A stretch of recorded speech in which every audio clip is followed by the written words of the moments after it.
So please stay at the end, and we will explain this. And there's also a guidance document for how to do this online, so you can do it even if you don't stay at the end. And just to say, if you do it, the guidance document was aimed partly at children, so it might be a little bit patronizing. Please forgive that. Okay, so just to give a quick overview of the Rohingya refugee crisis. Many of you, probably all of you maybe, know a lot about it already. But in late 2017, in August 2017, there was a massive outburst of ethnic violence in Rakhine State in Myanmar, partly fueled by the government and by the community. And this has been bubbling up for decades between the Rakhine Muslims and the Buddhists in that area, who don't consider them to be Burmese. Almost a million, 750,000 Rohingya fled in just a couple of months across the border, across the Nath River, including 400,000 children. And there were already refugee camps in Cox's Bazar district. So they fled here and they joined these camps and expanded them. So there were a few small camps, and now there's one huge camp, and then also some satellite camps. Conditions vary massively across the area. The photo on this page is Camp 9, which is near one of the older camps, so it's one of the dense areas. In that area, there's something like 10 meters squared per person of space. To put that in perspective, the UN guidance on the minimum space for a refugee in a refugee camp is 40 meters squared per person, possibly 45. So we're on approximately 1/4 of the minimum standards. The other part to know here is that the government have very strong restrictions on what can be built in the camps and the materials that can be used. So essentially that comes down to no permanent or durable materials. In reality, they do allow some brick. It depends a bit, but basically everything is built from bamboo. And you'll see that's not just buildings, that's pretty much everything. And which is why since 2017, over 25 million pieces of bamboo have been used. And that figure, I think, is about 6 months out of date. So it's higher than that now. But the scale that we're talking about here, 1 million people, 25 million pieces of bamboo, everything with bamboo and high density, the scale is kind of insane and very, very difficult to work in. Just a very brief thing about IOM as a whole, as we've got you here. IOM is one of the core agencies here. IOM is UN migration, and IOM provides protection services, site management, communicating with communities, site development, shelter and non-food items, water, sanitation and hygiene, health, livelihoods and social cohesion, particularly in the outside the camp, in the host community areas where we also work, energy and environment and safe fuel, because when this started, everyone had to go into the forest and chop down trees in this. It's in a national park. The refugee camp is in a national park. So it caused huge environmental devastation. So we're working to try and repair that. And then disaster risk reduction and coordination and needs and population monitoring. But the IOM essentially looks after half of the refugee camps. So that's almost 500,000 people sit within the IOM area of responsibility for site management, site development and shelter. And some of the others are a little bit more nuanced, but yes, 500,000 people are kind of direct beneficiaries of IOM's work here. And on the left, you see a shelter team, some volunteers tying down a community building just before the cyclone last year.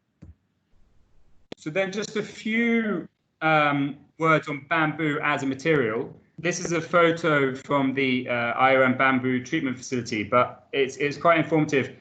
Essentially, bamboo is quite difficult. It's you can see from this photo, it's not straight, it's not consistent. The thickness varies, the thickness of the wall varies. It's bobbly, it's curved. It's also, what this doesn't show is that it shrinks and it cracks, which basically means you can't do normal construction. It's not like wood where you can make nice joints. You can make nice joints, but it's difficult and they're different types. So it requires a different type of construction. And this is partly why the drinking straw part of this comes in, because again, that works quite similarly. It's difficult to cut and tie and glue a drinking straw to another one like you might with balsa wood if you're an architect. But you have to use very, very basic techniques, and then think about, if you're designing, if you're drawing, you have to think about how these things overlap and interface. Because, for example, you can't cut half of one side of a piece of bamboo to fit with a column like you might with a piece of timber, because the strength is hugely broken. So you need to get used to it and think in a slightly different way. And then the other part of this is there are lots of different types of bamboo. Seb from Arup, who'll talk later, knows much more about this, but there are many different types. Some of them are structural, some of them aren't. We use 2 different types here, and they all come from Chittagong Hill Tracts.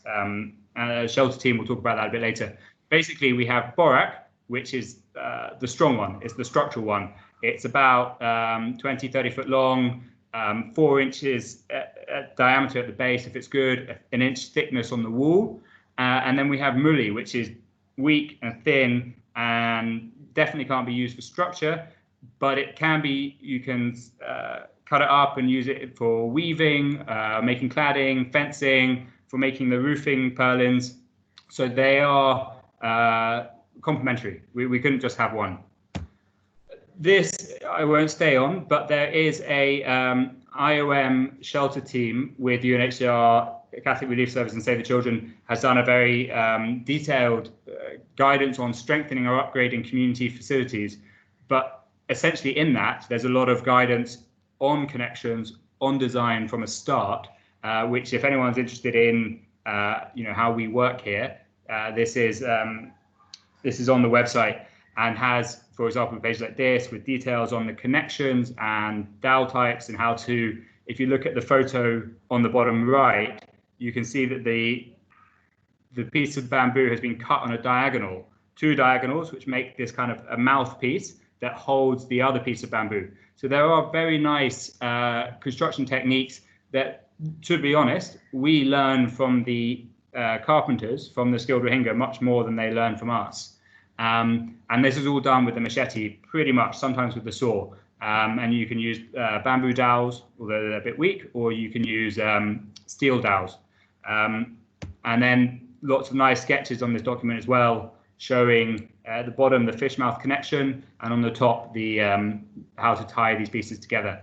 And this is the guidance that the shelter sector developed for handing out in the communities, for training people as part of the shelter distributions, right from the very start of the response, from November, December 2017. And then these are some recent constructions. You can see that generally we've now moved to, particularly for the IOM built facilities, for using bolts, not dowels, because they're a lot stronger. But you can see on the right, it's a very nice fish mouth that's kind of holding the beam above it, which is created by sawing the bamboo column on a 45-degree angle in one way and a 45-degree angle on the other way. And then using bolts to tie that down, or a diagonal bolt to connect to the rafter. And then for extra safety, use tying around the whole thing as well. And then on the left, we have a warehouse building. And this is partly, again, where the model making comes in use. As you see here, there's a lot of what sometimes we refer to as kind of bypass connections, where maybe you have a pair of columns with a gap between them, and then the diagonal comes between those two, so you can bolt through it nice and easily. Whereas if you keep members on the same plane, like you might with timber, the connections become much more difficult. In fact, if I just skip up, you can see this one in the middle. It's quite a tricky connection, and the bolt doesn't really align with where the end of the connection is, and you need this other piece. Whereas if you had a double column, you can pass straight through. And then similarly, there are quite nice details that we learned from the community. So you can see where the horizontal bar has been spliced. You get a bigger piece of bamboo, and you feed one piece inside the other, and then you bolt that through and connect it. So now, like I said, and I'm sorry about this, there will be a little interlude on engineering. Please bear with us. But this is just some of the works that the site development team do. And part of the purpose of showing this is to show how everything really develops from bamboo. Stuff that you would normally think of as roads and the like is still often using bamboo. So this is a bridge in Camp 18 in one part of the huge camp, and that whole area now is flooded. This was finished maybe a month ago, and all those fields are now underwater. So this bridge might look a bit useless there. It is very much needed now. So some basic numbers, again, kind of looking at the scale. The IOM site development teams operate in 9 of the 35 camps. IOM site development then also funds partners in another 9. So altogether, it's covering half of the camp and 450,000 people. But IOM site development team builds infrastructure for just over 200,000 people.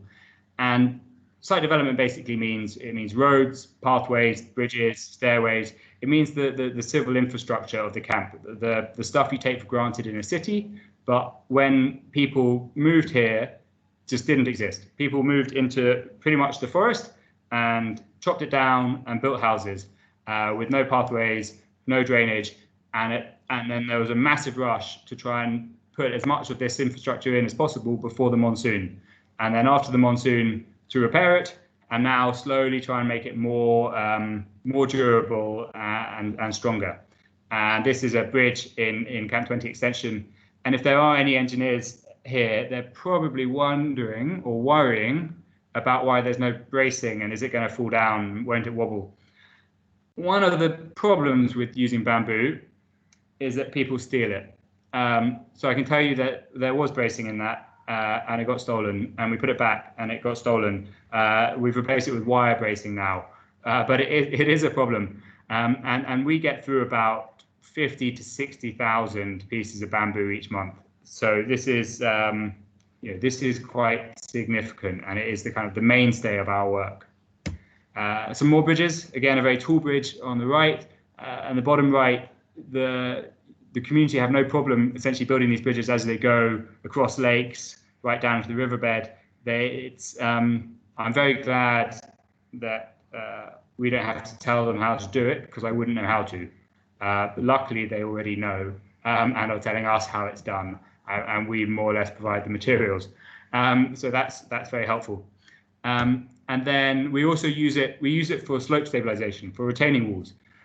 Ideally, in any other place, we'd use reinforced concrete or masonry, but generally that's either too expensive or not allowed here. So this is on the left, a landslide, not a huge landslide, no one was hurt, but a landslide that happened a few weeks ago in Jamtoli camp.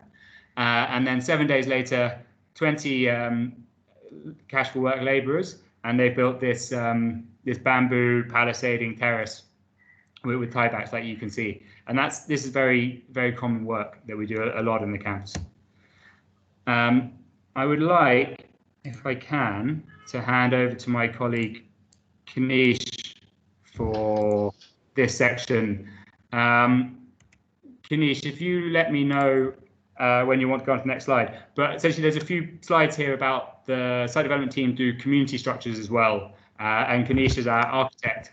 So she designed this and the subsequent slides, and kind of explain some of the issues around the thinking and what's possible now that we move more towards architecture, what's possible with bamboo.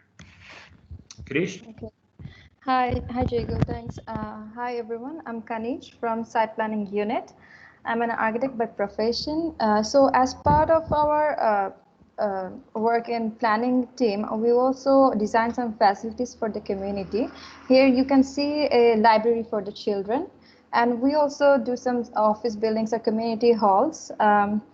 The main challenge with bamboo, I won't say it is a challenge. It's quite flexible. You go to the site and you see this, okay, something is not stable, and you just add another piece and it's fine. And I would say that we do the basic design, but later on we go to the site and we work with the carpenters, and the design evolves from there. I mean, we take their suggestions. If I show you some slides.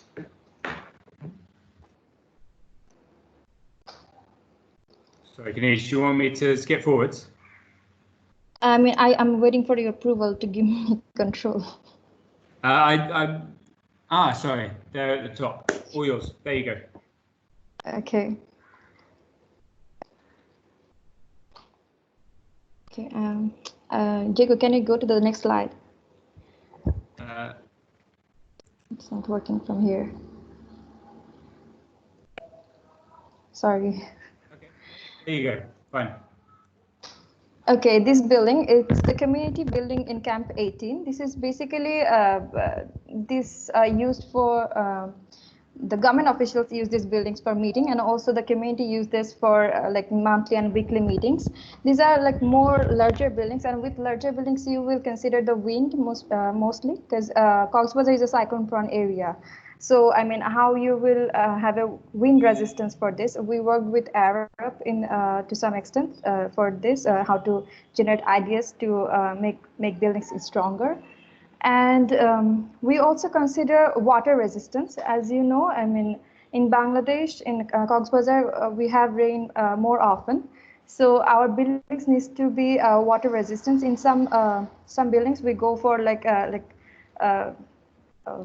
transparent sheets and something. And but this community building is bigger, so we didn't go for water resistance. We thought like, okay, maybe light can come and water can come and it's fine.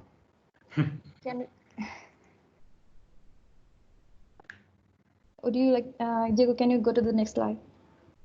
Yeah, this cladding, it's mostly we worked with the carpenters, and they showed us, okay, we can do 2 layers or 3 layers, and 1 layer you have less void, and then 2 layers you will have more protected elevation. And then we played with, like, if we reverse something, then how it will look, and that's how we do this thing here. Over to you, Diego. Okay, Kanish. Okay, thank you. Kanish I'll just add a few little things in that Kanish is being a little bit modest here, in that the 2 photos on the left are a type of bamboo weave which is very common here, either 2 over 2 under, 2 over 2 under, and you can have it on the perpendicular or on the 45 to create a different effect. And the second one is 3 over 3 under. And if you're interested in doing the model making, we encourage you to try this. It's surprisingly tricky. You look at it and it looks really simple, and then as you start playing around, it's a little bit nuanced. And then the third one is one that Kanish kind of invented. I think most likely all of these exist one place or other, but it's taken it as approach going 3 under and then 1 under to create a different rhythm. And then she's also, these pieces are 1 piece of muli, 1 piece of the small bamboo, cut open and folded flat. And the reason some of them are dark and some of them are light is that if you show the inside of the muli facing outwards, that rots, well, not rots, but you get this mold forming on it quicker. So the dark stripes are the ones where she's turned them inside out. So every 5th strip there has a dark stripe running up the building. And then on the right-hand side, that one, again, we tried to do something a little bit new. So the ones on the bottom half, we wanted to create a much more vertical kind of linear expression. So again, we just spaced out the horizontal bars a lot further, and it's simple over and under. But instead of folding out the bamboo, the muli, to be 1 kind of 2-inch wide piece, we cut it into quarter strips. So it didn't need to be broken and folded, and each strip is thinner. And that's the one Kanish was referring to, where we have that on one side, and the lower half of the building, it's that, and then a polythene sheet, and then inside traditional bamboo mesh, so that you don't see the polythene on the inside. And then on the top, you get this grid shape. And if we look here, the top here, where it's right underneath the rafters, we can afford to have it to be completely open, so you get the wind coming in. But that you can only do that very high up, right near the rafters. Any more than, say, a foot below the top, water will come in. Which is why on this end wall here, you can see there's a polythene sheet underneath there. And then just again, the black and white effect that you have there is because 1 piece has been turned round, so it's the inside of the piece of muli, and the mold forming there is making it this really strong contrast between the dark and the light. And that type of technique of flipping it around is come from the labourers from the Rohingya on site. They have worked with this material for a long time. They bring their own tools. They have their own ideas, and they are definitely teaching us. Probably, they're definitely teaching me. So now that site development, we've got a section now on shelter. I will just give an overview. Unfortunately, one of our shelter colleagues wasn't able to join. So we've got a section on bamboo treatment, which we'll go into detail on, but some of the section on midterm shelters and transitional shelter assistance, I will have to skim through a little bit, but on the website, there is a document on the midterm shelter process, on the community engagement, the design process, the construction. So there's, and some of the stories from the people who worked on it and lived there. So there is a lot of detail if you want to look on the website, but I will just more or less show some photos and skip on because our colleague couldn't join. But yeah, just an overview. Again, the scale here is huge. 60,000 shelters have been upgraded through transitional shelter assistance. That's approximately 5 people per household, so it's 300,000 people. 232 community shelter upgrades. These are where the shelter team used that document that I mentioned earlier that they developed with other agencies, and they strengthened mosques and other community buildings so that these places could become havens if there was sometimes there's maybe a landslide or flooding and people have to leave their shelters. They can stay in these places after that. So they strengthened some shelters for the wider community. The shelter team has also built over 500 midterm shelters, which we'll come to in a minute, but which is the kind of the durable, long-term shelter option that we're trying to move to if we get permission. And then also IOM did this amazing thing. I used to work here in shelter with another organization, and IOM just set up a common pipeline for shelter and non-food item things for everyone, for every agency. So all we had to do was kind of put our hand up and ask for all these materials, and IOM was organizing all of the distribution and delivery and what Clint will go into in terms of talking to the Forestry Commission and sourcing this stuff, and it was amazing. And then shelter also encompasses the non-food items, blankets, floor mats, kitchen sets, solar lights, which are also distributed. And then almost 500,000 poles treated in the bamboo treatment facility, which we have some detail on in a moment. And then also work in the host community, in the Bangladeshi community around the camp, doing a variant on the midterm shelter, durable shelter support. So this is over to Clint now. Clint, do you want to request access? Yeah, that would be great.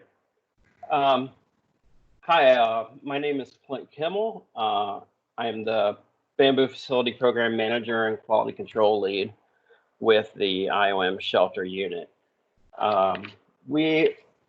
So with the response in the beginning, just hundreds of thousands of polls came in, and there was no quality whatsoever, no control, just everything was being accepted. But as we moved into our more of our program, especially our transitional shelter assistance program, we realized that one, we were depleting the forests, and two, that everything so far, almost all bamboo was in direct contact with the ground. So that led to a lot of rot and pest control. But I'll get into more of that when I get into the bamboo treatment program.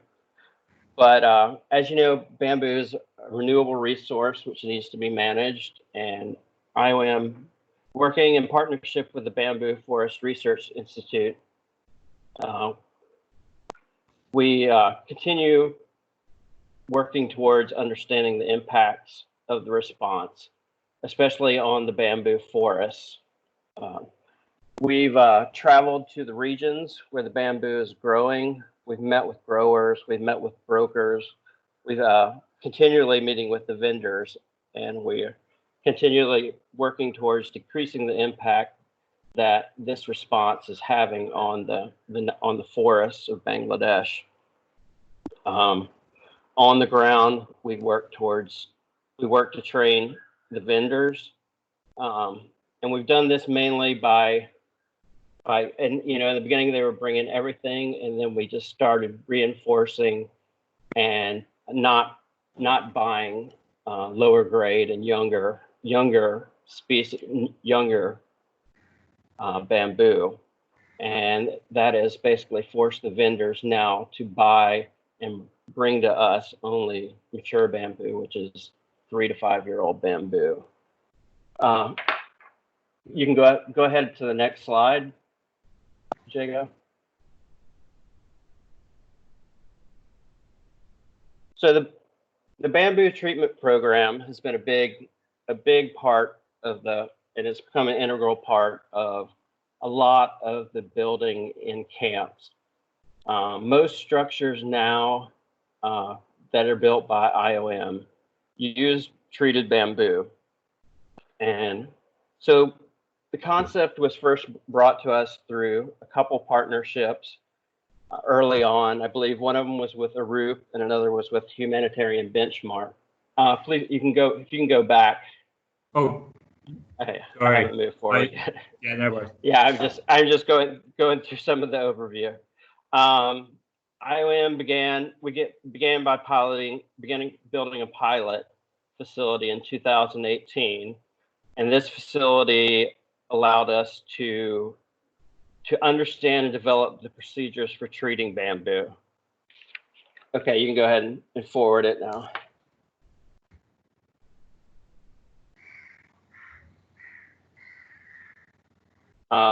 As you can see in these photos, we have a step-by-step process we go through.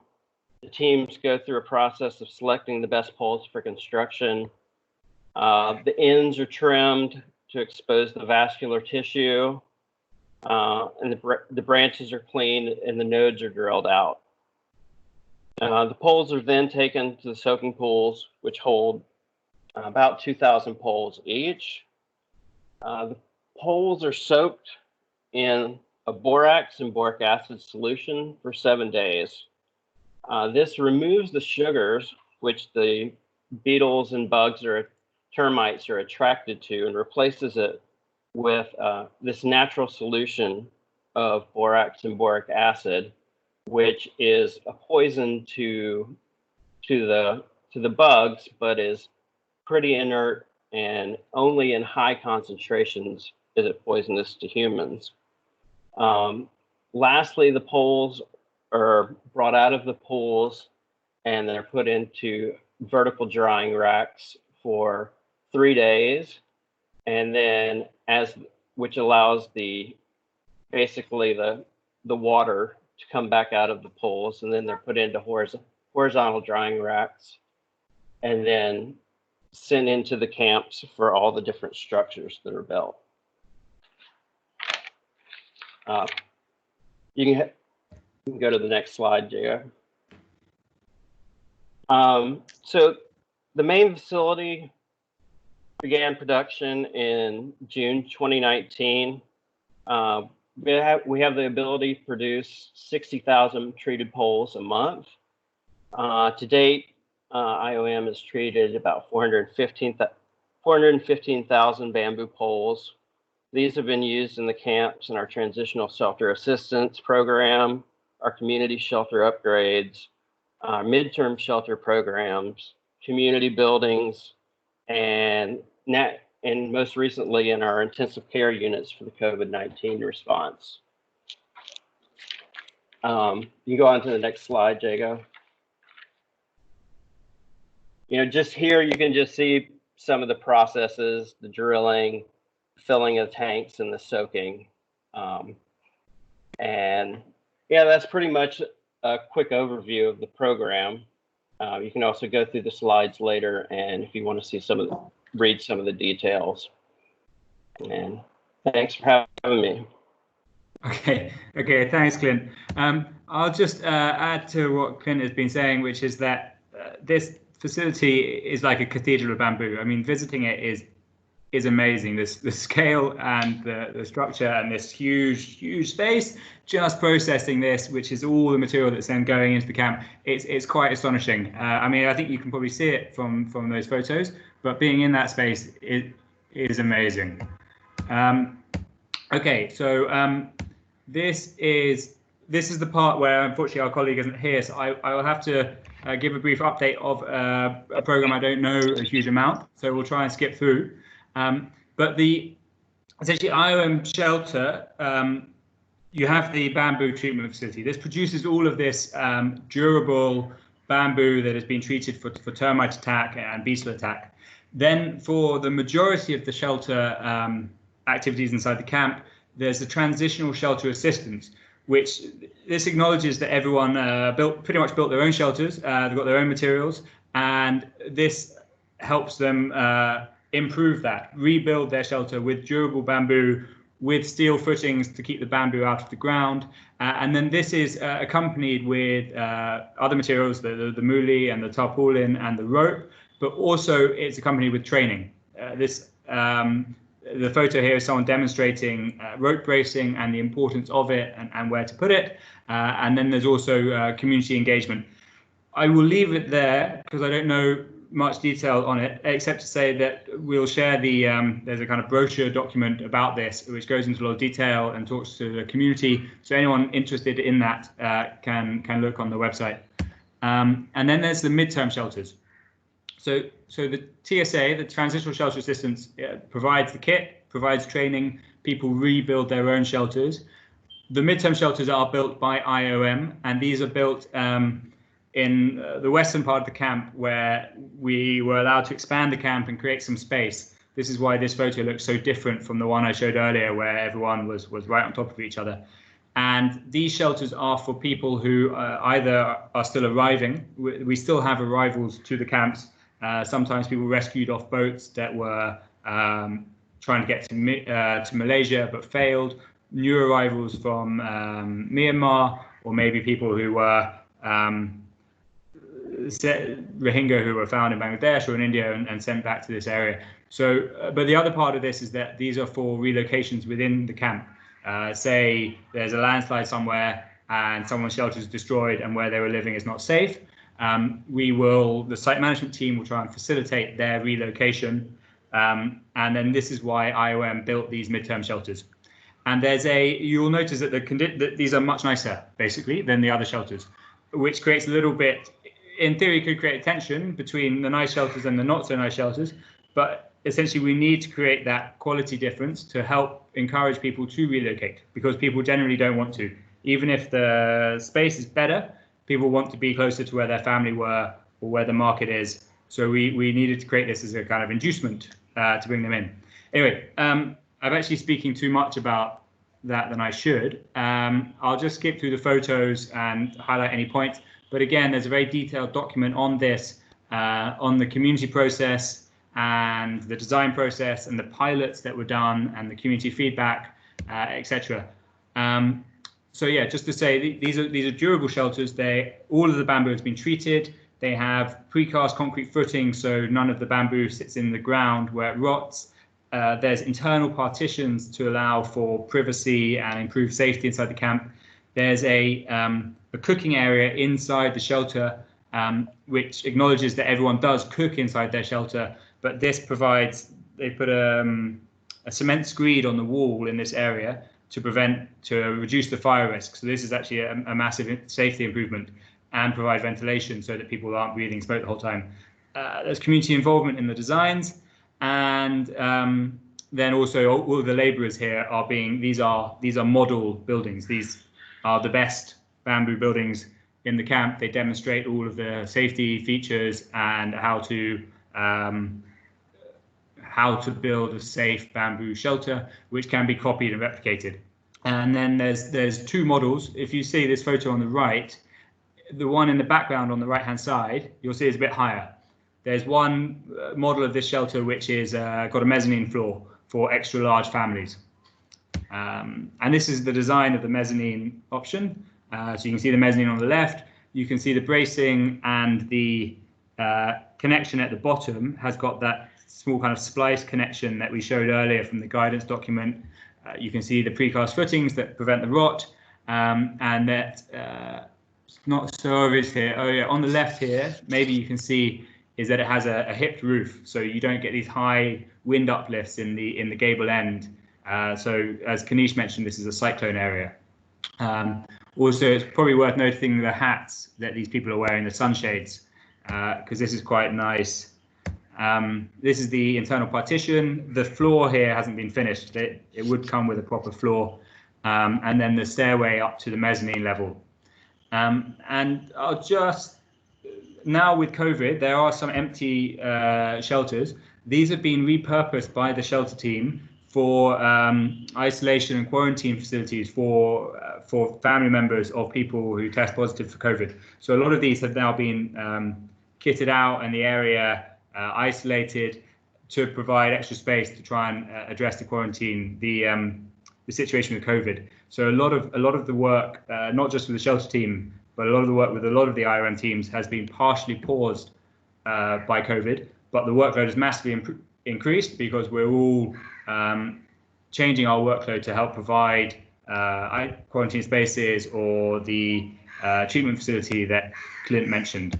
And then as part of this program, they also have kind of skills development and craft spaces where particularly women can work in a place which allows them to work uncovered in women-only spaces, not doing heavy work. There's quite a lot of shame or social stigma with women working alongside men doing manual labor because it's quite a traditional conservative society. So this provides space for them and provides skill training, and it produces these hats and baskets and actually there's quite an amazing chair that they make, and then they can sell these and have a income generating. So that's a kind of a side project of this, but a very nice one.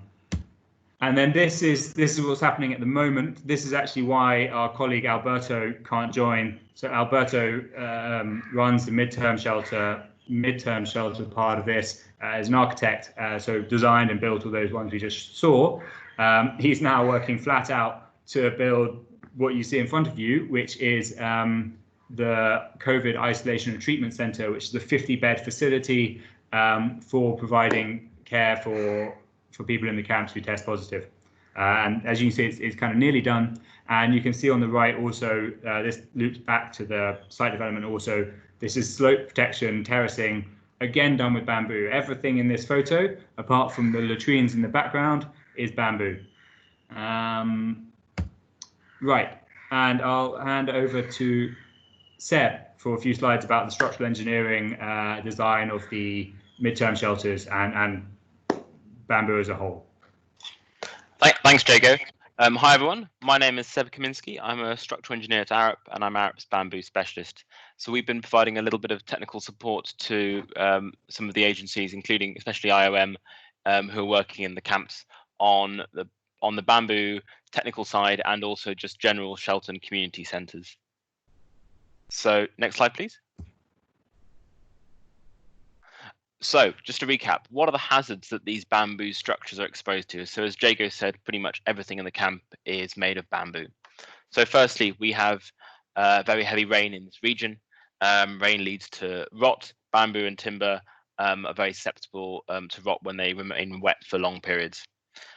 In this region, there are also lots of beetles and termites which love bamboo and timber, so they will happily attack bamboo very quickly. And cyclones lead to flooding, they lead to very strong winds, and also the heavy rain there will lead to rot. So these are all the hazards we have to deal with, as well as other hazards such as landslides, but just from a building perspective, that's what we need to focus on. So this photo was taken a few years ago, and you can see how vulnerable these shelters are. So the main camps are not that far away from the sea. So, and what's happened is all the community have gone in there and they've cut down all of the surrounding vegetation because they need to use that for firewood and construction at the beginning of the emergency. So there were many trees there, but that will take many years to fully grow back. So you can see how exposed these conditions are, especially to strong winds, and especially those buildings on the tops of the hill. And even if you were to build shelters on the bottom of the hills, then they're more exposed to flooding. And in the middle of the hill, they're more exposed to landslides. So this is a very difficult context to work in. Next slide. So how are we dealing with these hazards? So firstly, the bamboo treatment center is a way of treating the bamboo, and that protects against insect attack. We're using boron, which is a safe to use salt. So it's not hazardous to humans, but it's very effective against beetles and termites. However, boron will wash out if it's exposed to rain. So we have to keep the structures dry. And we also have to keep them dry because otherwise they'll rot. So how do we keep them dry? We do good design. We've elevated the structures above the ground on footings to protect them from water in the ground. We have a good roof, waterproof roof, and a good overhang, and we have waterproof walls, and that protects the frame inside. And then when you've combined that with treating the bamboo, you're able to get a good few years, if not more, out of these structures, provided they remain dry. That's really important. Careful site selection is important for avoiding areas of high landslide risk, and ideally the tops of hills, but sometimes that was very hard to avoid because these camps are very tightly packed and there's limited space. And in terms of designing the shelters to resist winds, this is just through clever design and good construction and good carpentry. Next slide, please.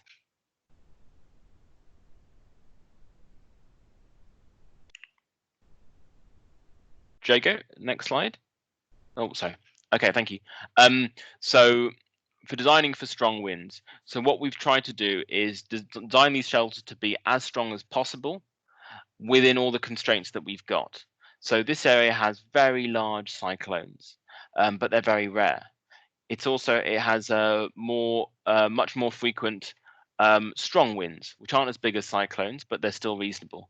So we've aimed to design for that because it would be impossible to design bamboo shelters for cyclone winds. One would need to design out of concrete, basically, which at the moment in the camp, that's not possible, at least for the foreseeable future. Then in terms of wind loads, we've tried to understand how winds affect the structures. So on the roof itself, strong winds will tend to suck the roof up and will tend to try and lift the entire structure up. And on the horizontal walls, on the vertical walls, there's a large horizontal force which will try and blow the structure over. So we have to understand what those forces are. Next slide, please. So what we've done, we've looked at these shelters and we've followed the load path through them. We've followed how the wind will affect them, and we've designed ways to resist these loads. We've used a variety of different techniques. So all these structures will have bracing, normally bamboo bracing, sometimes rope bracing, and that stops the structures basically falling over. In addition, we've got, in some structures, have guy ropes to help hold down the roof, and all the structures will have a good foundation that grabs hold of as much soil as possible, such that the structure won't lift up and blow away, because we're talking about very light structures here, and they're the most vulnerable for strong winds. Next slide, please.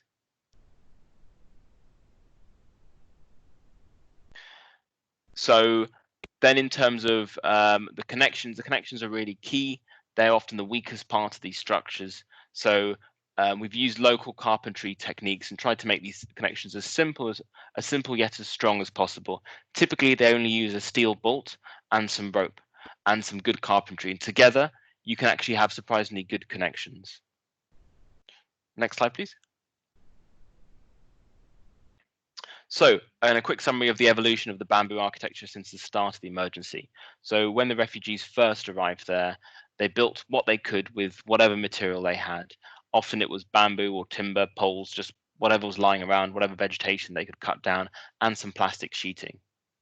And then all of the NGOs, when they went, and the UN organizations, when they went in, they improved these shelters, providing basically what was a shelter kit.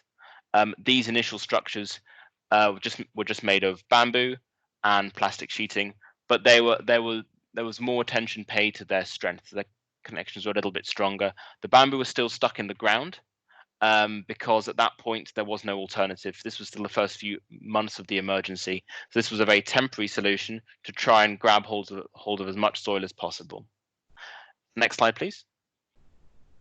And then as the emergencies evolved, we started to look at mid-term solutions which will last more than a year or so, which have, we're talking about 2 or 3 or 4 years or more. So they're more resilient.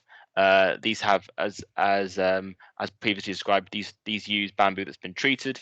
The connections are a lot stronger, and the bamboo is lifted outside the ground so that it won't rot. It'll last a lot longer. Next slide. And that's it for me. Thank you.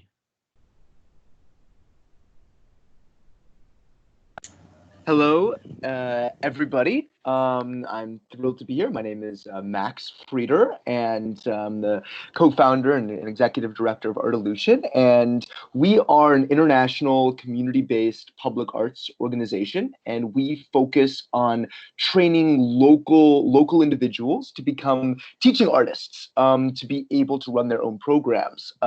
So we've actually been working since the 2017 influx, and we have a team of Rohingya refugee artists who are primarily focused on being able to actually work with local children, families, to be able to tell their stories through taking these incredible bamboo structures that have been shown by IOM and Arup, to be able to have them become actually cultural artifacts, ways of being able to communicate the most important stories, life-saving messages about public health, about wash, sanitation, hygiene, and really about how to have a way that is for local individuals who are illiterate to be able to understand the most important messages within their own communities. We can go to the next slide. Actually, on this one, you can see this kind of unending landscape of these bamboo structures, and so being able to have them become ways of being able to see that the culture and that the arts are a way of being able to create resilience within these individuals. You can go to the next slide, Jago. These projects that you can see, if you go to the next slide, are ranging in different kinds of priorities. And so in our work that was with IOM, there was, as well as with a range of different partners, there's different ways that we're able to have these stories come to life. So we've done 6 different phases of training of our artists who then work with the local children and with the local communities to ask, what are the most important issues within your community, and how can we tell these stories to low literacy populations? And one of the most amazing ways that this has come to life has been making sure that the children and that the families are the priority of these stories coming to life. And so if you look at this bottom image here, you can see this was all about the importance of understanding about going to the doctor. You can see this is a bamboo structure, and so finding ways of being able to paint on these bamboo structures has been a challenge, and has also been an incredible opportunity as well, as a pedagogical tool, a way of being able to teach through image making. And if you look on the upper left-hand corner, you can see that this image is actually about a water pump that was all made out of trash and recycled materials. So teaching about sustainability, recycling in the environment, as well as about clean water and sanitation, being able to wash one's hands. So through this process, there's been interactive storytelling, ways of being able to use fables that can represent the traditional stories that come from Myanmar, as well as being able to represent the important life-saving messages that can come through this work. You can go to the next image, Jago. Our team is half men and half women. You can see the team over here on the lower left-hand side. And as Jago had said, for many of these women, this is the first time that they've been actually out in public working as leaders, being able to facilitate programs that are able to live within these communities. After these phases of training, of learning how to be able to conduct workshops, being able to create these murals, being able to do public sculptures, performance, music. Now our artists are leading these year-round, these kinds of programs on a sustainable and ongoing basis. So you can see on the right-hand side, these are a series of pieces that our artists have done in a very kind of innovative way to be able to find ways of using this very inconsistent structure, when I say inconsistent structures, painting on this is not the same as painting on a canvas. It's something that's had to be very adaptable. And so being able to have ways that these stories are told where the children themselves are learning the messages by creating these stories, as well as being able to do this with their parents. On the left-hand side, you can see these are some of the retainer walls as well, which are some of, as Jago said, some of the only structures that are not made out of bamboo to be able to prevent some of the slides. That was working with the site management and engineering project and with IOM as a way of being able to teach. And in some cases, it's very sensitive when it's across the street from a madrasa or a mosque. And so we've had to use non-human forms, which then can come through animals, can come through different ways of communicating these messages that can be very innovative. You can go to the next slide, please. And so when you're looking at some of these images, I think what's fascinating is how can you get children and families to take the architecture that's been so incredibly crafted by the local craftsmen as well as the international NGOs, and how can you put meaning into it? How can you create ownership? How can you create something that can make people care about these spaces and make them into something of a cultural monument? And what we found is that being able to have all the decisions on what goes on the walls created by the local community creates actually a rise sense of efficacy and agency. And that actually we've seen a rise in participation in educational programs and attendance into the child-friendly spaces, into informal learning environments, as well as the work that we've done in women-friendly spaces, where we've had our women that we've trained actually working with women who've been through sexual and physical violence, and that having them actually create that ownership has really actually shifted their perspectives on themselves and also their behavioral ideation of the future. What is possible within a space when it is something that can have ownership? And so taking, this sea of bamboo structures and then being able to create individuality, being able to create individual culture has been a very important component to the well-being of these folks, as well as being able to think about the livelihoods, and all of our artists and the volunteers we work with are paid, and this is a way that they're able to feed their families and be able to continue their work. If you can go to the next slide, please. I wanted to focus on the ideas box, which was one of our collaborations with IOM, and this is specifically in an environment that's focused on teaching children, on being able to have their stories coming to life both on the inside and the outside of this work. And these traditional folkloric stories can come through actually musicians that we work with. We've had folkloric dancers, and that we've had to create a whole range of different ways of telling these stories. If you look in the lower right-hand corner, that shows a mosque and one of the traditional boats of people coming over across the Naf River. If you look on the left-hand side, it's actually a goat and a cow being able to tell their stories to one another, that where all of these ideas then are able to continue to live as a way of teaching. Which is very important and was part of our Ideas Box collaboration, so that it's something that the facilitators are able to learn techniques to continue to use arts and creativity within their context, and for the children to be able to find innovative ways of being able to tell their stories. If you can go to the next slide, you can see some of the impacts of this work. So this is a chart that just kind of maps out, well, what happens when you have these bamboo structures that are then kind of created this ownership. And we see that it cultivates a safe creative learning space, where people can really feel an ability to learn in new ways and to have different ways of being able to generate resilient responses to overcome the trauma that exists there. It really focuses on learner-centered approaches to teaching, because these children and these families are then taking these spaces and being able to find new ways of learning within them, as well as creating cultural spheres of influences and social and relational influences. So it takes, the architecture and then it gives life to it. It makes it feel like it has this value that really is founded in the people themselves. And it also creates something, and this is important, that is fun. It creates something engaging. It creates an experience that then is embedded within these spaces. So it takes the very physical and structural components of the architecture, and then it embeds it with an emotional value. happening. Create something that makes it have meaning to the community, meaning to the community leaders, the majis, the imams, as well as have meaning, and maybe most importantly, to the people who use these spaces. And so what we've seen is that the emotional, the psychological, and the physical impacts are really crucial, considering how do you make these spaces effective, both within a physical sense with the monsoon and many of the issues that exist within this specific setting, but also how can you make it have value on an ongoing basis. Please, thank you. To the next slide.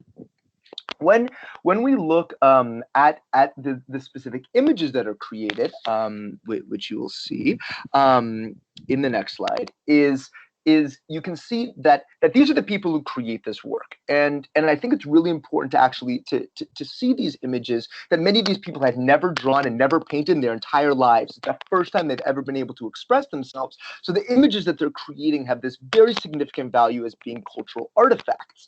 And when you look at this is actually the art center we created in Camp 4 Extension, and so this is something that people are able to continue to make art on an ongoing basis. What we found is that right now during the COVID response, our artists have been working at home, creating large-scale canvas pieces, which have actually been installed up on bamboo buildings, all about public health messaging about the prevention of the spread of disease, especially using images rather than words to be able to communicate these messages. So when you look across these different pieces, you can see that they're actually creating their own visual culture and their own way of being able to tell these stories. And if you go to the final image, which is the next piece, this is, by the way, the first community art center in the history of the Rohingya culture. And these pieces are the first pieces that these public arts pieces that have ever been created in the history of the Rohingya people. And that when you look inside of them, they've created their own visual aesthetic. And being able to combine this this creative and expressive modality with the work of the architecture and the structural design, I think is crucial to giving this work value.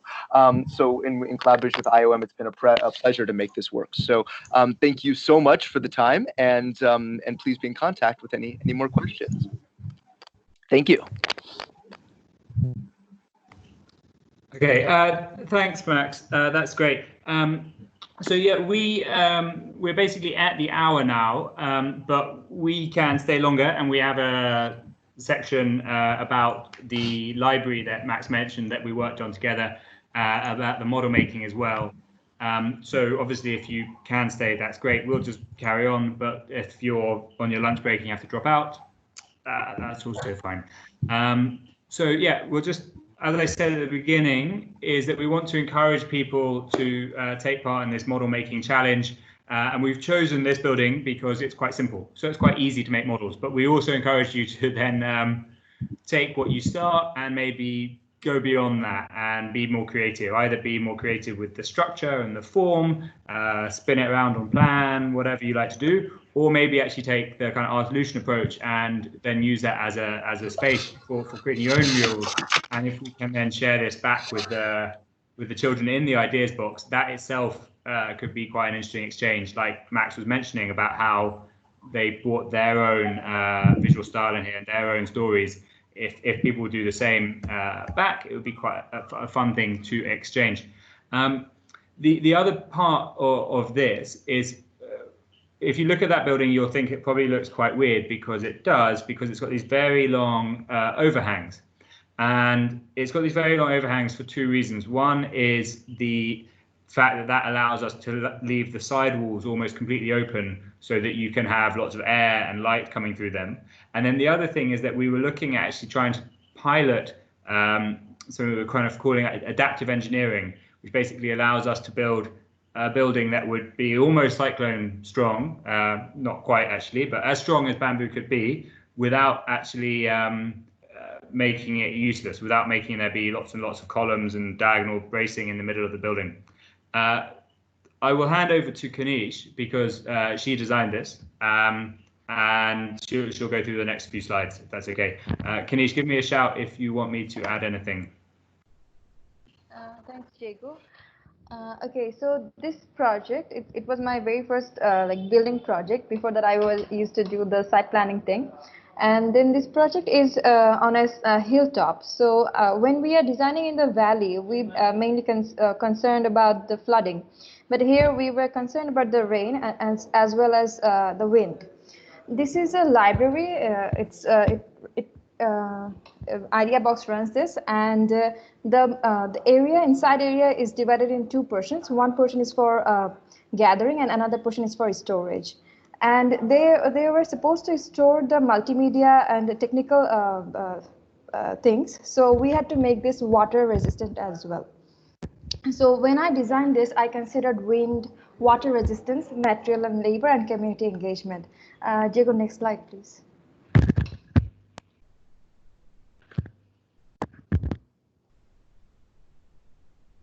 Okay, so if you see that there are three options, it's started by Arab. When we see these three options, you can see the option number 2 is more stable than any other option. When the haunches are in the cyclone position, it's just rested on the floor. So this is most stable position, but we cannot go for this, as you know, the functional area will be reduced. So later we go for something like, okay, maybe make it flexible, make it movable. When there will be cyclone, it will be rested on floor, and in other times we can hang it in upper level. Next slide, please. And this is the inside, and later on articulation worked on that. And what we did here, we also used, as I was talking earlier, like, sorry. Yeah, no, there's some more sauce, and you can put all of it. I'm sorry, is there? Okay. So in this project, we actually used 3-layer facade. There is one inner layer, one what we call here is basher bara, one basher bara inside and another on the other side. But in between, we have a transparent sheet to protect from water. And then the articulation worked here, the community got engaged, and also the carpenters work here. They are Rohingyas also, and they suggest how to do this, how to do that. That's how we ensured community engagement. Material is bamboo, as we all know, and we used a base in the for the column footing, so that the column doesn't touch the ground, and it will have a longer life. I mean, it won't rot. Next slide, please.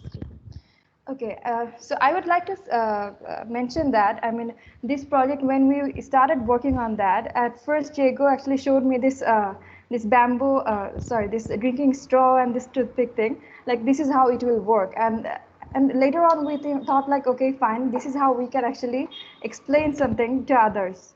That's why we actually named this drinking straw and toothpick modeling. Over to you, Diego. Okay, thanks, Kanish. Yeah, exactly. This building to a large extent came about from playing around with these drinking straws about how could we make something up on this hilltop that would be safe but wouldn't would also be usable. As Kanish mentioned, if I can, yeah, if you look at the bottom right, we lose a lot of space in there, and we've done some buildings with these haunches. We did it in the community center that Kanish mentioned earlier in the presentation, but that building's quite 3 bays wide. It's okay, you'd only lose a little bit. Here, you basically lose a huge amount of the building. And I remember before with some similar buildings before, the teachers who teach there complaining about the columns inside. So the problem was, how can we build a building that is on this hilltop, has maximum open space, allows you to have open-sided walls, like in this picture here on the right, where you've got very clear open bamboo weave with no polythene at that level, which normally in 2017, 2018, a lot of people built buildings like this, and then as soon as the monsoon season started, every single school or learning center or child-friendly space was suddenly wrapped in polythene, wrapped in tarpaulin. They went from looking like this and looking quite nice to looking like plastic boxes full of sweat and condensation. So we wanted to find a way that we could have these open sides but not get rain in. And then, like Kanish said, how can we achieve this structure in the bottom right that's very, very strong? That's a completely solid A-frame. That's pretty much as strong as we can get, without actually losing space inside the building. So we did this, we were playing around with drinking straws like this, and you can just take out one toothpick, move the strut down to the bottom, and then it connects back in the bottom with a pre-drilled bolt, and it's fine. And you can turn this building from kind of normal use to cyclone use in, half an hour if your bolts are pre-drilled, and that's all fine. So that's what this is about. And then again, I apologize for this, some basic engineering, but part of the point with these drinking straws is quite nice, and the way they overlap with bamboo work is that if you look here at the bottom, the connections line up almost exactly. Every time you have this bolted, doweled connection, it's pretty much identical to how you would have it with a drinking straw. And then if you look on the right, bottom right, you can see there's a splice there. So again, you could put one straw inside the other and put a toothpick to hold it. The only bit that doesn't really work is on top of the columns where you have the fish mouth connection. But to be honest, you can fake it and you get very much the same effect. But the point of this, and if people do engage with the model making, is it's quite nice because you get a very physical, intuitive understanding of how the building works. You can tell which buildings are strong and which ones are weak, but also not just that, you can tell how they will fail when they fail. If you push down on the top, if you look at the option number 3 here with the haunches, if you push on the top of that, you'll see that the columns start bowing out, and then the first thing that happens is you get a buckle in the column where the strut comes to, and that is your failure mode. Whereas the first two just fall sideways. So it's quite, if you're physically minded, quite fun playing around with this. And Arup did some modeling of this, but just from the model itself, we knew the answer. It's very, very clear and very intuitive. For people who do want to do the modeling, there were slides at the beginning of these different weaves that have been created. Here are some on the right that a colleague did, and one on the left that someone did actually in response to this talk and shared with me. Just playing around with the different options. There are a surprising number of variations you can do. The options we have here actually in the camp, this is not, I think, the most creative I've ever seen in the Philippines. There are thousands of different kind of patterns, and it can be very hard to work out how they've done it and what they've done, but they're almost always very simple and just small variations. So you are very welcome, invited to play around with that, but it is a bit complicated. So you can also just use paper or cloth or anything you want and paint murals or make whatever structure you feel inclined to make. And then if you do, share the photo with us. And like I say, we will try and have a model making session with the children in the ideas box and show them your creations and then encourage them to make theirs and start a kind of dialogue and maybe even be able to build one of theirs or one of yours. That is it. So if there are any questions, if there are any people still on the call, we can, it's Friday afternoon, it's the day off here, so we have no pressing meetings coming up. We can take any questions. Okay, Jago, I think Indrajit already questioned in the chat box, if you look at those. The chat box, let's see. Okay, Rain had to leave, it's not a question.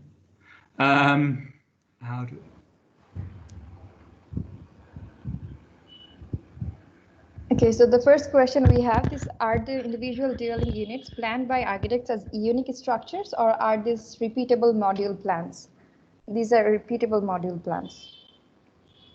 Yeah, pretty much. So the shelters, the midterm shelters, they're built by IOM, and the original plan was to have duplex units. But it can be very difficult here because everything has to be approved by the government. It's very political, and there was a backwards and forwards on that, and they ended up with the solution of doing units of 6. But they can be of 1 or 2 or 4, and similarly with these community buildings, they can be repeated. They don't need to be unique one-offs. How expandable are these structures?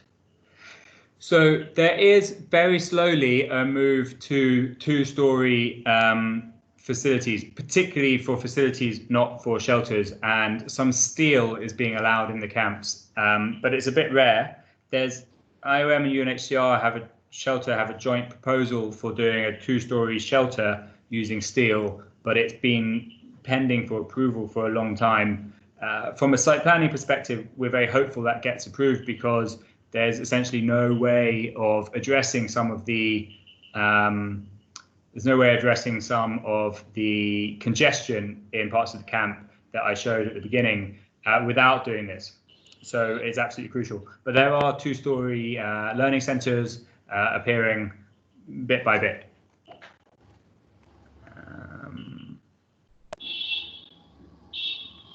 Were there any other questions? Indrajit also asked, like, is there a plan to make these settlements more permanent in terms of material? It depends whose plan you're talking about, I suppose. The humanitarian community do push to use more durable materials. You know, a huge amount of money is spent replacing non-durable materials, but we're quite sensitive about the politics of the situation. In that this is a protected forest, so the Forestry Commission is very against having lots of brick and concrete dropped everywhere. That, for example, is why in the library and in the community buildings we build and in the midterm shelters, we use these precast footings. So in theory, they could be pulled out of the ground. In theory, if the Rohingya move back to Myanmar and there's a political solution, then almost most of this stuff can be stripped out of the ground. The nature has massively returned to the camps anyway. The photo that Seb showed you with no trees, it doesn't look recognizable now. There's lots of trees and bushes, so stuff is coming back and growing. So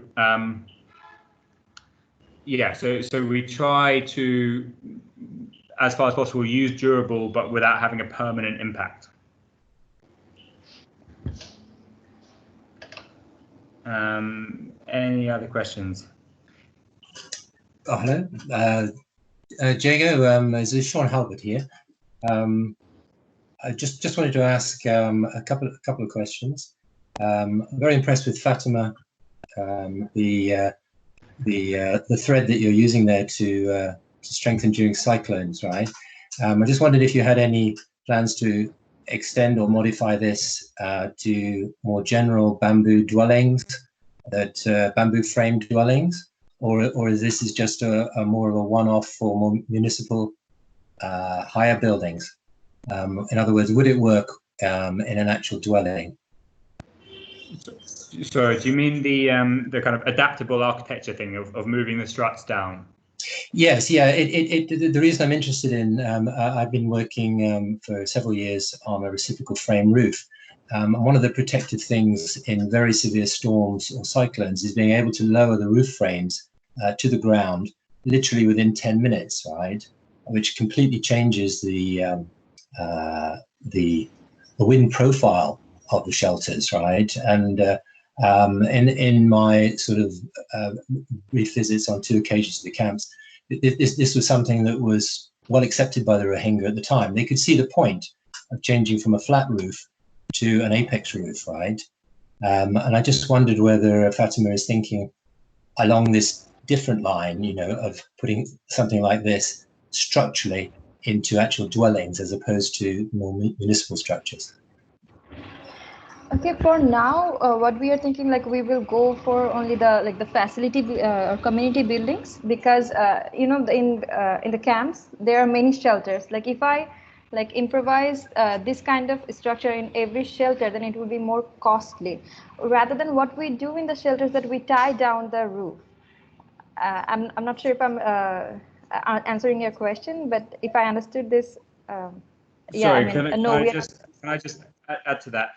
It's a shame our colleague couldn't join actually from the shelter team, because the shelter design is not really in our team, so we can't comment on it too much. What I will say on that, the kind of adaptive architecture part, which we've thought about a bit, but also I've seen, I remember in the Philippines they had these butterfly houses that fold out and fold back in, is that it becomes very difficult to do this when you live in a space because you tend to fill it up with stuff. So it's quite easy for this community building, which is essentially a big empty space where people gather and they play games or they paint or they watch educational programs, and it doesn't have stuff in it.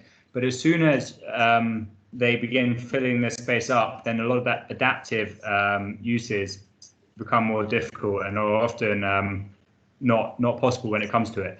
And it can be easier just to actually put in rope cross bracing for the building. If they, when there is a cyclone predicted, IOM shelter will provide tie down kits to people, and they can strengthen their buildings, and it doesn't actually need to impose on the way they use their space generally. Okay, thank you very much for that. And just one for you, Jago, one final thing. You're going back to the COVID isolation facility, that excellent unit you built with 50 beds, right? Just to be clear, I haven't built that. Built that. Your modesty again,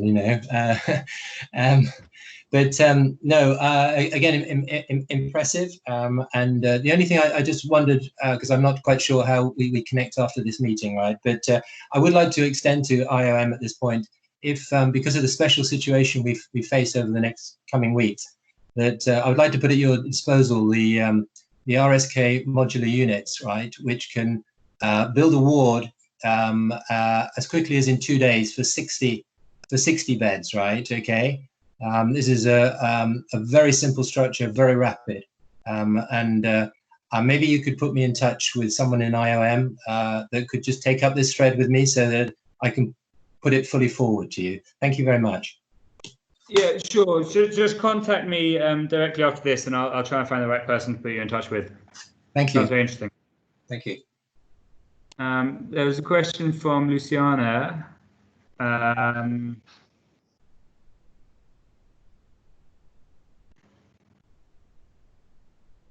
Okay.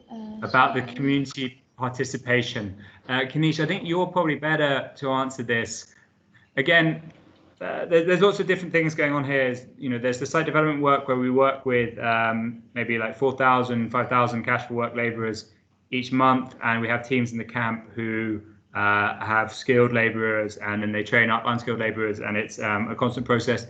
There's the shelter work where they have a dedicated skilled team doing that amazing kind of beautiful work, not just on the buildings, but on the products and the hats. But maybe Kanish, you were working quite closely with the carpenters on this library and the backwards and forwards of kind of what you were trying to achieve and the way they work. Maybe you can respond to Luciana's question. Okay, community engagement. Okay, let me go through the question first.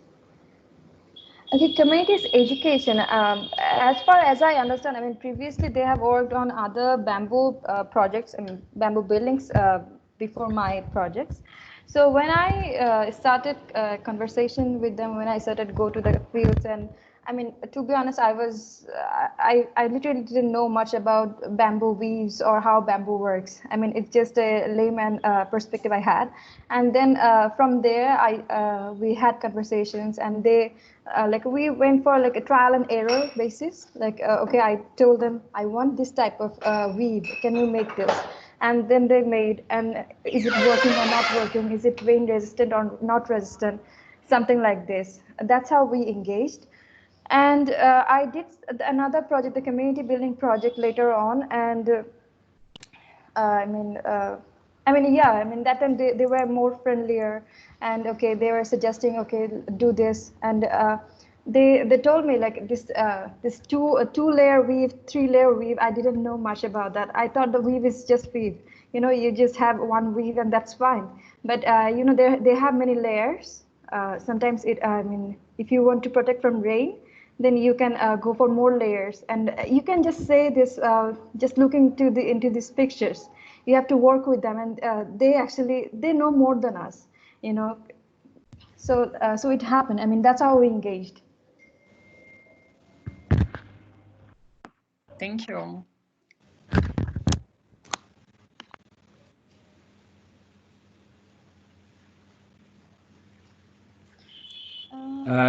Sorry, Barry, just some bamboo bracings were stolen. It's not uncommon on the kind of the civil infrastructure for people to think that certain things aren't useful or needed. You know, maybe they think it's being provided just for aesthetic or as a waste of material, so they perhaps need it for their own shelter or even for firewood. Or sometimes we've had some things go missing because then people think that we will employ them to repair them.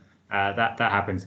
You also mentioned on the retaining walls. Yes, the photo I showed has geotextiles as a layer behind it. Also, we use geo bags and geotubes. And yeah, this local willow splicing, we do tree plantation in parallel with the with terracing and the slope stabilization, and that's with the FAO and the Forestry Commission on their kind of particular list of trees and plants they'd like to have in the camp. But yeah, this willow splicing they do locally is kind of amazing. You just pull off a twig, stick it in the ground, and within about a day it started kind of sprouting roots and growing and making a full fence. We have a question from Valentina. Is bamboo accepted as construction material by the local community, especially by masons and local constructors? Yes, from Bangladesh, bamboo is freely available, and we have one of the strongest bamboo in the world if you search. So yes, it's acceptable construction material.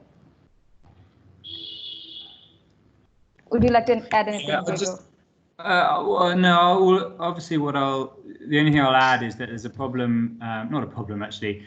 It's not. There's very nice bamboo work in the host community. There's also very nice adobe work around the camp. Actually, there's a tradition of these solid mud houses, often 2 stories, with one perimeter wall of 1 story and then an inner core, like a tube of 2 stories, and you get a kind of corridor around the outside and then 2 stories on the inside, which are very beautiful. But as with like a lot of the world, there's a kind of cachet on having concrete, and obviously it's more solid and it's allows you to have glass and it doesn't shrink. So most of these are being replaced or being left to rot, and if people can, they move to concrete and brick as soon as possible. But yeah, there is a good tradition of both adobe and bamboo in the area. We have another question from Enrico. Okay. About how long do you think the shelter and infrastructure should last?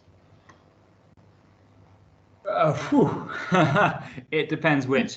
Some of the bamboo drains we replace every 6 months. We are trying to find ways of getting more. We're trying to do more durable work with more precast concrete or masonry. But when we are using bamboo, we're also trying to find ways of making that more durable. So, for example, the traditional way of making a drain with bamboo is you make a bamboo weave, pretty much. If I got the screen showing. Yeah, bamboo weave pretty similar to the one on the left, maybe, and then you put that lining the edge of the drainage canal, and then hold that in place with borax. We're now looking at ways of maybe we can not include that bamboo weave, which has got so many kind of short, rough edges, and it's thin that it rots and rips apart quite quickly. If we can replace that with geotextile, for example, and then still use the borax, the thicker bamboo, for the structure to hold the slopes back. We're in the terracing, we're looking at using either precast concrete or crib walls made of bamboo. So it all kind of depends. But yeah, the bamboo in the ground, if you are Seb, bamboo in the ground won't last longer than 6 months. Obviously, in reality, engineers are always a bit conservative, and most of it has lasted a bit more than 6 months. But definitely, I've seen a lot of buildings where the bamboo was put in the ground in the camp about a year or 2 ago, and the bamboo is totally rotten at the bottom. So it is, as soon as you put it in the ground and as soon as you get rain, its structural use is about a year tops.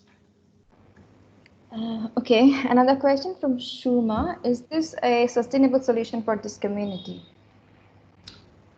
Is what a sustainable solution? I think using the bamboo, if it's a sustainable solution for this community. Well, so for the shelters, when they're treated, it is. The lifespan of that, according to Seb and the shelter team, I think, maybe Seb, you can correct me, or Clint correct me, is I think about 10 years, which is pretty good. And then, like I was saying, things tend to last longer than the engineers say. So that is very sustainable if it's not kept in the ground and it is protected from rain, and it is treated. It's perhaps not so sustainable when you look at it from a site development point of view, but generally what we try and do is have, we also plant with it. So the hope is that the roots of the trees and the bushes start holding the ground together as the bamboo falls out. But yeah, as I mentioned earlier, we are trying to, as far as possible, move to more durable options where possible. Okay. Another question from Mushfiqur Salehin. Any insight about the sanitation facilities and its holistic management in the territory? Sanitation is not our part though. Sorry, what's the question? Any insight about the sanitation facilities and its holistic management in the territory? Yeah, the only insight I'll give for that, because again, that's very definitely not our team, is that it's very difficult. It's extremely difficult. It's difficult from a space perspective because there's no space. It's difficult from a maintenance perspective to do the desludging. It's very difficult from a cultural perspective in terms of people being willing to go outside of their shelters. I think we can probably sum that up by saying it's a challenge. Obviously, but IOM does have a WASH team and does very good work in that, and there are other WASH partners, and there is a lot going on. When I say it's a challenge, I don't mean that it's impossible, but it is difficult. The situation in the camp for shelter, for WASH, for site development, in lots of these ways, is very, very, very difficult, and we are in certain areas, particularly a long way from having the quality we would like. There's still a lot of work to do.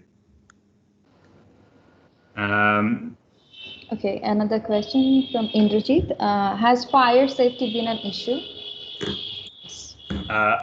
Fire safety has very definitely been an issue. Luckily, I think Arab actually provided some advice on that. We had some advice from European Commission, sent some fire experts. There are fires in the camp. Site management teams have trained rapid responders for fire and flooding and other issues. I think generally we've been quite lucky in that there haven't been very bad fires. There were some in the Karen refugee camps, also from Myanmar, but in Thailand, there were some catastrophic fires in camps that were not as dense as this.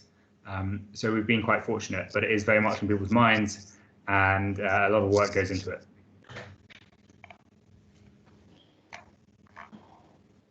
Okay.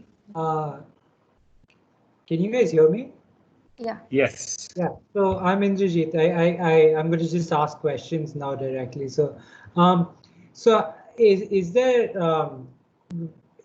how are other services such as electricity, etc. include? I mean, is there a plan to include like solar power stuff or anything in the future, or is it all pretty much analog right now? And given how densely packed it is, are you guys having like, from a master planning point of view, what has gone into creating these clusters? Okay, so I'll hand over the site planning thing in a moment to Kanish, who heads our site planning team. Just on the electricity, there are a lot of solar lights in the camp. A lot of IOM has installed a lot. Other partners have installed a lot. There's a problem with maintaining them, particularly from some agencies who installed some at the beginning and have kind of disappeared. There's also the Asian Development Bank is funding a large construction of mini grid nets, mini grids where they build a large solar panel and then string off, I think, 50 solar streetlights from that.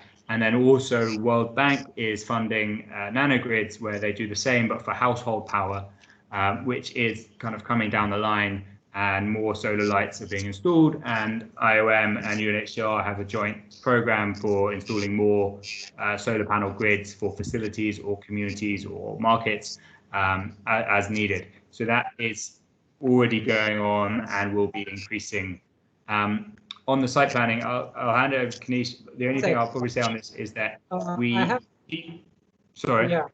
Yeah, I have follow-up for the solar grid question also. So does cooking and general stuff like household cooking specifically, does that include, does that happen off of, how is that handled, like the fire safety issue in context of cooking? Okay, so just very briefly on this, because again, this is very definitely not our team. At the beginning of the response, there was massive deforestation because people were basically cutting down trees and digging up roots to find cooking fuel. IOM, together with I think FAO, runs the Safe Plus program, which is distributes LPG fuel and cookers across the camp, and this has massively reduced the deforestation and is the fuel source. I'm not sure how much the camp covers, either all of it or a lot of it, and that's the situation on that. Just to then go to your site planning question, I'll hand over to Kanish, but the only thing I will say is that it is very difficult trying to redevelop the camp because there's a huge amount of inertia to overcome. People don't necessarily want to move, even if they live in a dangerous or congested place. They live with their community and their families, and maybe they live next to where they work. So you can't take a very top-down approach and rebalance the camp too proactively, and you don't necessarily have government approval to do that. So it is an incremental approach there. But Kanish can give a bit more information. All right. So before you get into the site planning question, I had two more sub questions to add to that, which is, and I'm so sorry to be asking so many questions, but I'm very interested in this stuff. So when somebody asks that, is this camp a sustainable solution for the community? I guess the question then becomes is that a lot of these services are coming from the World Bank or international bodies. So is there a long-term goal in making this community completely self-sufficient in the long run, or is it always going to be helped by an international body? And the second question here is, how do you manage crime and things in such a such a close, dense neighborhood? Like I'm comparing this against. Let me just jump in. I really think it's one thing for me to maybe make some comments about how our shelter team works, and or maybe how our WASH team works. But questions on the kind of the long-term prognosis for the camp and questions on crime enters a very political level. Obviously, the government of Bangladesh strategy for the Rohingya is that they are pursuing repatriation and political solution with Myanmar. So on that level, the camps are not meant to be sustainable and durable, because the idea is that people will safely repatriate to Myanmar. That's the government position there. I can't really comment on that or the crime issue. Except on the crime, there are army bases and police camps inside the camp to try and ensure safety and law and order. Thank you. So. Yes, Indrajit, I forgot your question. Can you please repeat? So, master planning point of view, how are you guys planning the clustering processes to account for all of these concerns? Like, are these accounted for, or how is master planning done in such a situation? Well, currently the master plan, I would say that we have many camps, and some camps are really dense and some are not. So we are planning the less denser camps, and then we try to motivate, we try to convince people in the dense camps. But I think it's an ongoing process, and as Jacob mentioned, that it's not easy to relocate someone. They live with their relatives, and they are not really interested. Even they live, say, on a very fragile hilltop, they don't want to relocate. So yeah, I mean, this process is an ongoing process. We are planning, we try to convince, and there are many donor projects coming in that we have to consider. And you also should know that the condition in the camps are really it's changing really fast. So I mean, we have to accommodate our plans accordingly. Right. Okay. Just to jump in on that, this is the midterm shelters. This photo on the right, this is Camp 20 Extension, which is one of the expansion camps, and so therefore the least full camps. So what Kanish and the site planning team did here, and actually they used experience from being in the camps for over a year through the monsoon period, and they also used the updated flood modelling to identify that these areas in the valleys that you see here, which had been assumed at the beginning of the response to be flooding, that we could actually address the flooding. We could build quite large capacity primary drainage and catch drainage and elevate the shelters a bit. And by doing that, we managed to increase the usable area in this camp by 50%. And that's where the space was created for the 530 something shelters. So that's quite a significant way forward. And but then our site planning, as Kanish mentioned, there's kind of two levels to that. We are working with the site management, site development sector and UNHCR to develop a macro settlement development plan that takes into account all of the the planned roads and the grid infrastructure and the water networks, and also the government plans around the edge of the camp, as well as going down towards kind of a more meso level. And then on top of that, we take opportunity where we can find it. Like here in 20 Extension, we identified that we could create new space. We also have a plan in Camp 10, which is super dense, on a way that we can try and mitigate the flooding in an area to create new space, and therefore try and get the extra space to create the better conditions in a piecemeal way, because you can't take a top-down approach and wave a magic wand and create the ordered city that you can on paper on CAD. It's much more difficult. It's much more difficult on the ground with real buildings and real people. Thank you for answering my questions. Amazing work. Thank you. We have a question from Sasis. The bamboo used for the shelter, can you categorize the bamboo? Which type of bamboo are effective to build a structure? I think you missed a portion of the presentation where we showed the borak and muli, and we use mostly borak and muli, the structures. I don't know. Clint, if you're still here, perhaps you'll be able to say borak and muli is a general term we use, but I think there are probably, I don't know whether there are certain different families fitting into each one, or is there more detail on the types of bamboo, or is it just borak and muli? Clint? No, there is a genus. I believe it's in the Matilda family, but most of our borak is sourced from the northern states of Bangladesh. And I know there was a question about whether it's natural or plantations, and 80% of the bamboo is coming from small personal farms, and only 20% is coming from the national forest. So you can see, I mean, it comes from a small plantation, like on this slide now, which could be a windbreak, and then is brought to a local market, and then basically vendors buy in the local market and then ship it down. So we have two types of bamboo we use. The borak, I can't remember, I think it's Dinger calamus or Dinger matilda.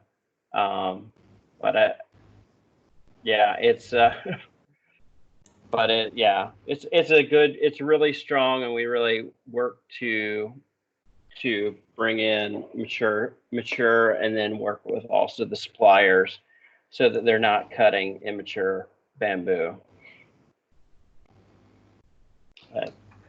Okay, cool. Thanks, Ken.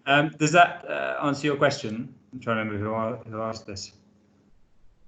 Okay, we have another question. Was there a reason steel construction were not considered? The elevated foundation seems like a great solution. Are they all made of concrete, or did you find another solution? From Jay Lee. So again, this is more for shelter. just say that the foundations that were used on that, they are for the midterm shelters. They're a precast concrete, be carried by 2 people, also used for kind of tapping down the earth at the base of the foundation as well. And then for the transitional shelter, it would be too heavy for people to carry maybe 8 foundations with them home.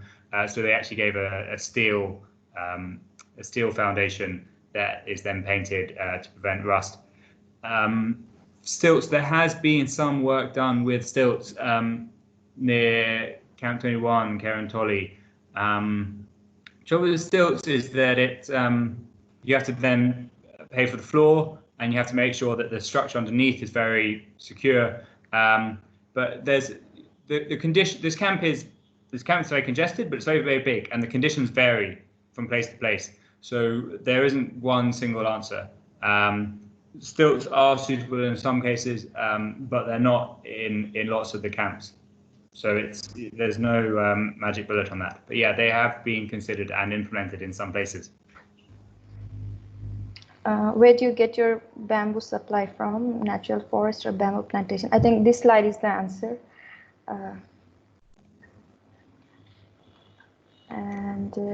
Do bamboo mat and tarp roofs outperform crinky tin roofs for heat and noise comfort? Well, again, that's more of a question for the shelter team. My gut feeling is they do outperform it. They are less hot and less noisy, but people probably still prefer the tin. But that has not been my opinion. There has not been researched. Okay, we have. I think this is more political question. Like as you mentioned that this is a piecemeal project, then how can you measure its sustainability? If Rohingya continue to reside in the camp for a long time, will this bamboo project will serve them properly? Well, I mean, again, there's different parts to this. The bamboo project as we said, is being used for absolutely everything. But yeah, for the midterm shelters with the treated bamboo, they are very durable. For the bamboo being put in the ground for the terracing, it's not very durable. But then we also do tree plantation. So it's kind of a balance. But yeah, it's a challenge to do sustainable, durable work in the camp with the materials that we have, or we're allowed, and the funds that we have.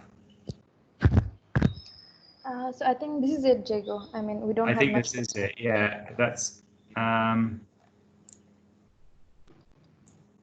Okay. Okay, I think there was one question for you, and which was personal that you can answer. Other than that, I think we don't have any question. Okay, brilliant. Okay, well, look, thanks everyone for joining, and you're strongly encouraged to try and make some models with some drinking straws and toothpicks and share photos, and we will take these to the library and try and run a model making session with the kids there as well when COVID allows. Goodbye.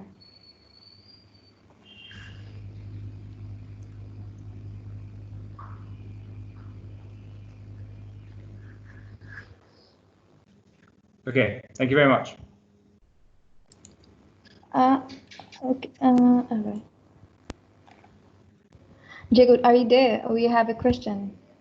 If you might share the current planning for new normal.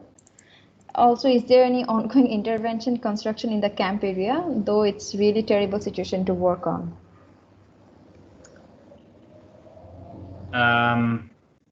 New normal, I assume, is a response to COVID. I think, we follow the government guidance on what is deemed critical activities. There's quite a lot of activity going on for preparing the isolation treatment centres, responding to monsoon damage, but equally a lot of work has been restricted. And I think I certainly am not going to try and forecast where COVID will go and what the new normal will look like, particularly not in front of this many people. All right. Okay, thank you very much. I think we'll ring off now. That's okay. Thank you all for attending. Thanks for your patience. Bye.